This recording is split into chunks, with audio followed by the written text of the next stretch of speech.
Carpenter é o exemplo claro de que quem espera sempre alcança. De que tudo acontece na hora certa. De que às vezes as coisas demoram mesmo pra acontecer. E tudo bem, a sua hora um dia pode chegar.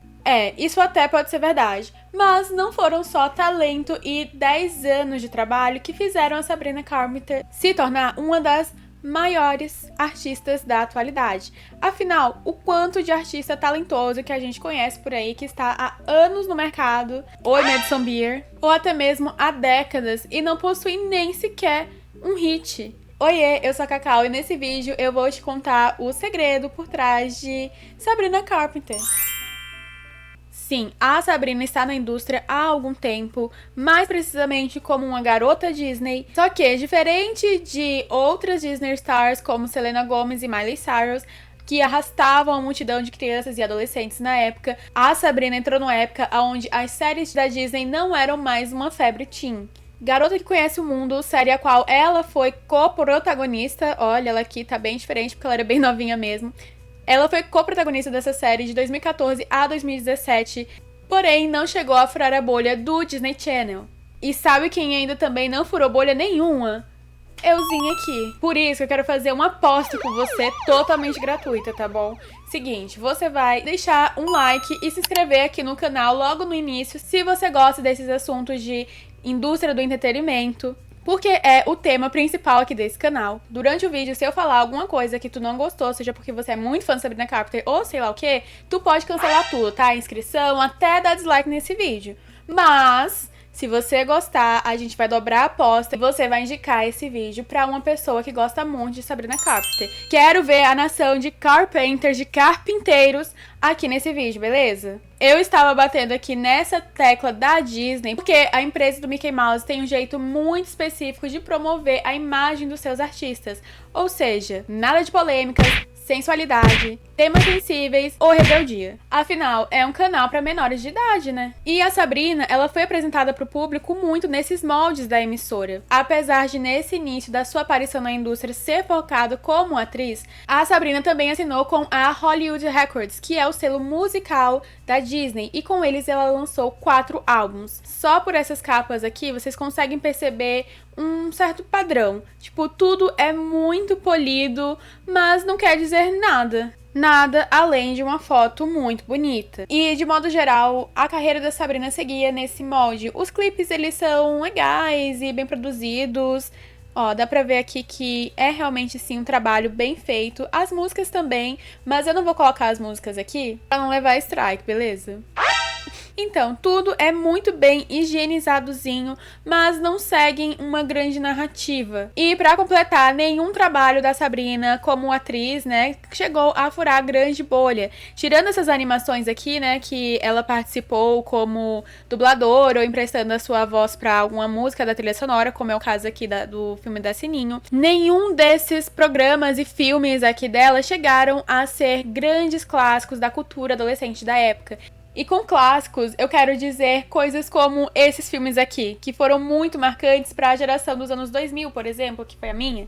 E ó, fazendo um adendo muito importante, isso eu não estou querendo dizer que esses filmes são necessariamente ruins. Inclusive, você já viu algum desses filmes da Sabrina Carpenter? Se você também é um grande fã da carreira de atriz da Sabrina Carpenter, deixa aqui abaixo nos comentários alguma indicação, qual você mais gostou, se você tem algum favorito. E quando eu digo que os filmes e séries da Sabrina Carpenter dessa era não chegaram a furar uma grande bolha, em parte se deve também da crise da época. Porque antes, esses canais infantos juvenis, eles detinham toda a atenção do público jovem pra eles. Só que com a crescente da internet, eles passaram a ter que disputar essa atenção com YouTube, Instagram e com figuras que pareciam serem muito mais espontâneas, legais e divertidas dentro da internet. Logo, pra aquela nova geração de jovens, uma garota que é padrãozinha, direitinha e certinha, aparentemente, não chamava mais tanto assim a atenção, o olhar ela é toda do público mais ela é tão jovem. galera, ela é jovem, ela sabe?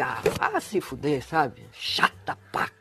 Acho que isso explica porque, mesmo estando em um dos maiores selos teens do mundo, A carreira da Sabrina até aqui não tinha se tornado gigante como a de outras estrelas teens, como Selena, Miley, Demi, etc. Afinal, se o problema fosse só o controle de mãos de ferro de imagem da Disney, essas outras estrelas que eu acabei de citar agora não teriam virado fenômenos. Só que, ainda em comparação com essas queridas que eu acabei de citar, essas divas aqui tinham algo que cultiva muito o adolescente, que é parecer mais velho e descolado do que eles realmente são. Apesar de elas estarem em séries bem clichês da Disney, elas sempre eram vistas assim, em baladas, curtindo as festas, ó. Ai, gente, olha aqui, elas curtindo, muito divônicas. Elas também namoravam os it boys da época. Ah, essa foto aqui, ó, por exemplo, delas com os irmãos, os Jonas Brothers. Então, mesmo que isso tudo fosse proibido pela emissora, elas sempre davam um jeitinho de burlar tudo isso. E talvez até por elas burlarem tudo isso, que parecia até ser mais legal ainda para os adolescentes. E barraco de relacionamento engaja bastante. Não é à toa que a primeira entrada da Sabrina para o grande público não foi com uma música e nem com um filme, e sim uma treta de relacionamento envolvendo ela, Joshua Bassett e Olivia Rodrigo. Mas eu não vou me aprofundar sobre essa história aqui nesse vídeo. Isso você pode ver em outros canais maravilhosos sobre cultura pop, como Tretas TNT, apresentado pela Fernanducha. Porque a pergunta aqui é: como a Sabrina conseguiu desvincular a imagem dela como a principal rival da maior queridinha da cultura adolescente da nova década de 2020 pra frente? Pois muito que bem, o contrato dela de 4 álbuns tinha acabado e assim a sua relação com a Disney encerrado. Em teoria, ela agora não só teria mais liberdade de se expressar, como também em experimentar coisas novas. Então agora, sobre o selo da Island Records, a Sabrina lança o Emails I Can Send em 2022. Analisando a capa, ainda não segue uma grande narrativa, tal qual seus álbuns anteriores, mas já dá pra gente captar algumas coisinhas nas entrelinhas. Na fotografia tem a presença de muitas linhas retas, que pra uma linguagem visual, semiótica, enfim, transmite muito mais essa questão de estabilidade, autocontrole. Ela tá nessa pose aqui de costas, que dá algo mais confessional, como também o cenário aqui, parece que ela tá num quarto, né?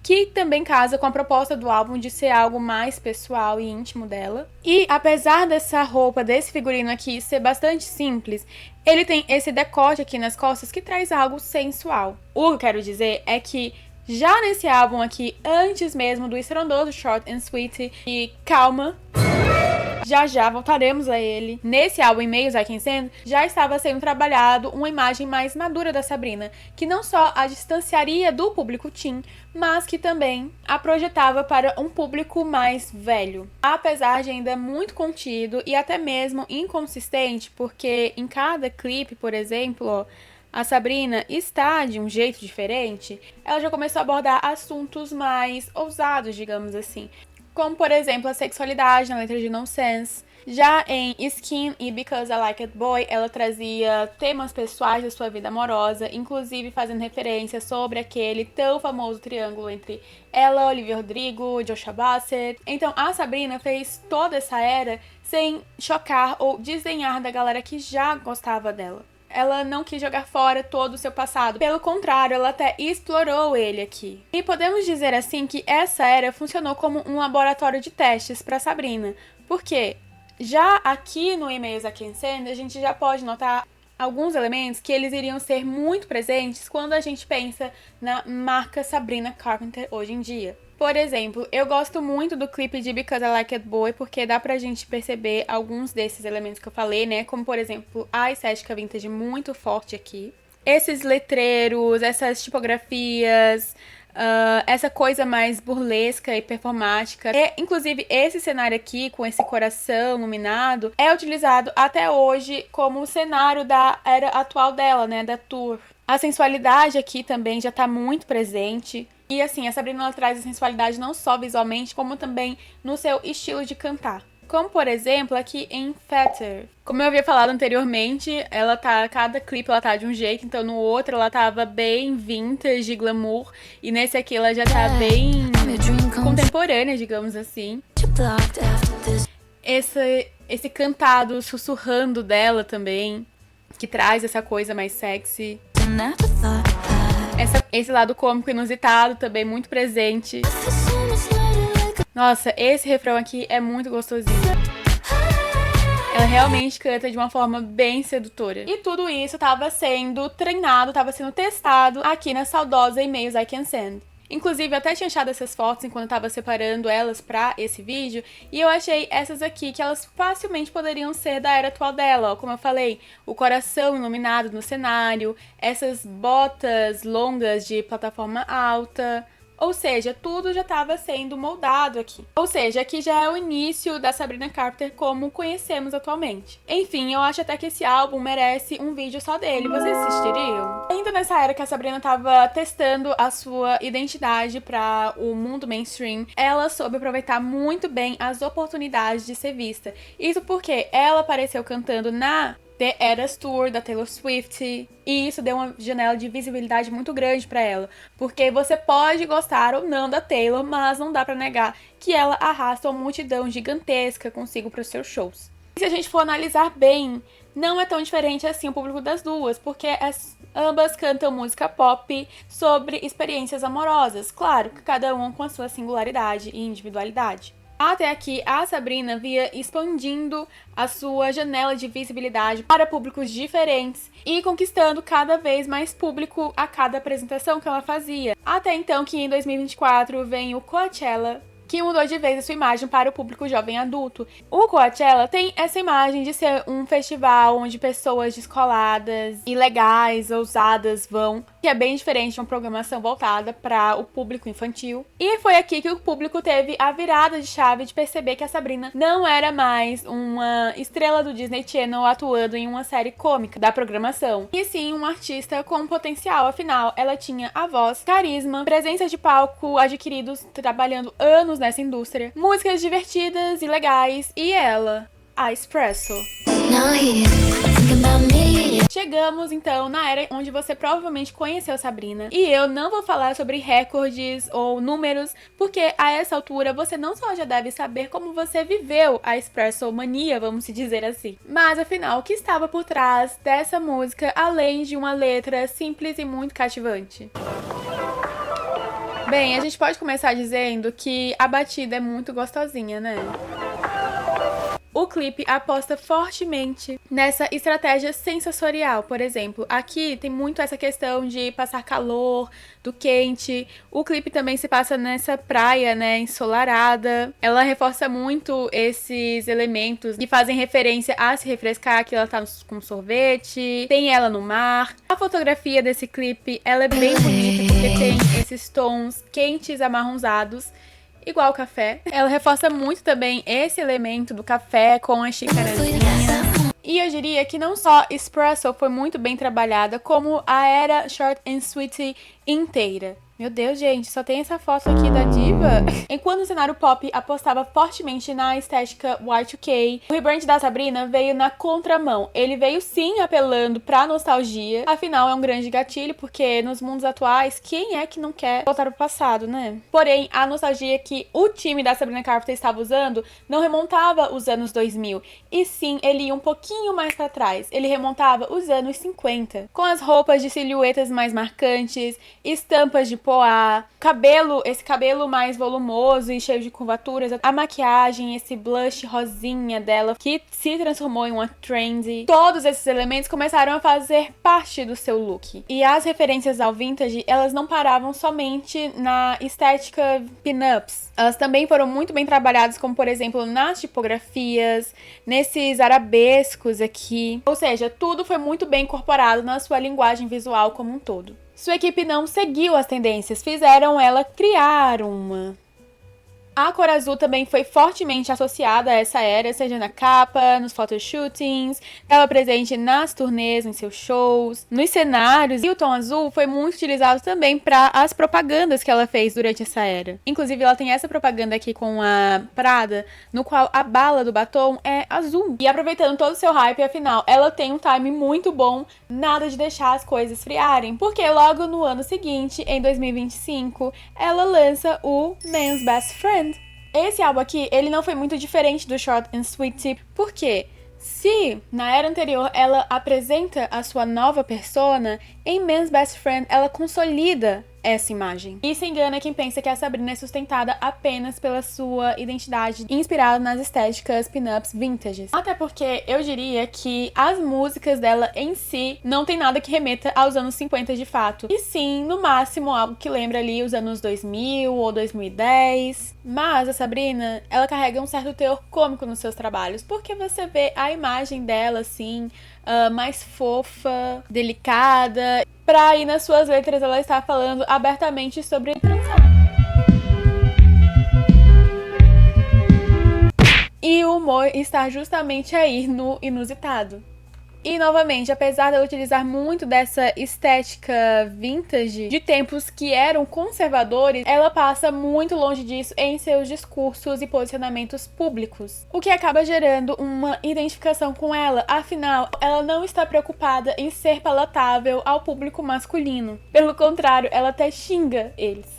E isso também acaba a afastando de ser só uma caricatura, que o público a enxergue somente como uma personagem que parece ter vindo de outra época. Não, as pessoas conseguem enxergar uma pessoa real, uma identidade real na Sabrina Carpenter. Ainda em suas músicas, eu diria que ela encontrou um estilo próprio de cantar. Ela sempre cantou bem, e é até impressionante se a gente for ver os seus vídeos quando criança, mas cantar bem por cantar bem, isso tem aos montes. Oi, de novo, Madison Beer. O que a diferencia entre outros grandes vocalistas é justamente essas assinaturas de voz que ela tem.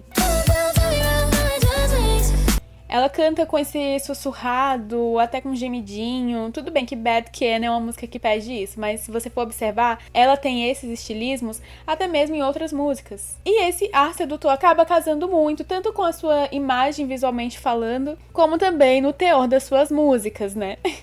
Eu sinto que ela também traz uma boa interpretação das canções, seja com sensualidade, como aqui em Bad Can, ou até mesmo com humor. Interpretar uma canção traz muito mais peso emocional do que só cantá-la. E sim, há diferença. E você pode saber um pouquinho mais sobre isso e ver esses nuances nos meus vídeos de faixa a faixa de álbuns, que eu vou deixar a playlist aqui em cima. E muito em breve teremos faixa a faixa da Sabrina, viu? Ou pelo menos os mais famosos dela. E pra encerrar, eu acho que a Sabrina, ela tem entregado muito um star quality que fazia tempo que a gente não via no mundo pop. Porque afinal, ela tem músicas muito legais, ela canta, ela dança, ela tem boas performances, boas tours, bons clipes, lança tendências, tem polêmicas de namoro e até com a igreja. E há quanto tempo a gente não via isso na indústria pop? E eu diria que não só no pop, mas também como no mainstream no geral. Num tempo onde nós vivemos cada vez mais ali nas nossas bolhas, a Sabrina, ela é reconhecida em diversos nichos diferentes. É uma sensação até de resgate àquela época ali da cultura comum, mesmo as pessoas tendo ali as suas tribos diferentes.